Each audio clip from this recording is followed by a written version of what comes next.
Hi guys. How my client cheaply made a kit car of the Shelby Cobra replica from my digital car body buck files. I used a 3D scan model of the Shelby Cobra. I work only with accurate 3D scan models, scale 1:1. After that I divided this 3D scan model into sections. The standard step between the main car body buck sections 10 cm. Step for front and rear sections 5 cm. Then I saved a digital car body buck sections in JPEG and DXF format. This digital car body buck files need to print on a regular paper printer.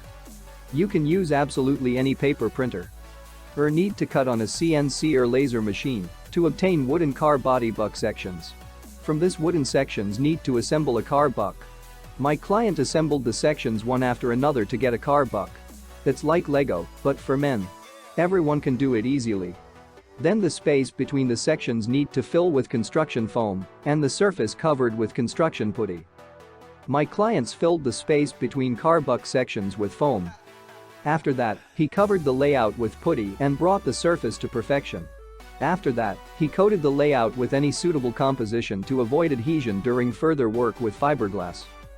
Next, need to make fiberglass molds for the further production of a fiberglass body kit car. My client didn't have this skill either, but he made removable fiberglass molds with ease. The main thing is that you made fiberglass molds once, you can make many fiberglass bodies. Fiberglass car body made from resulting fiberglass molds.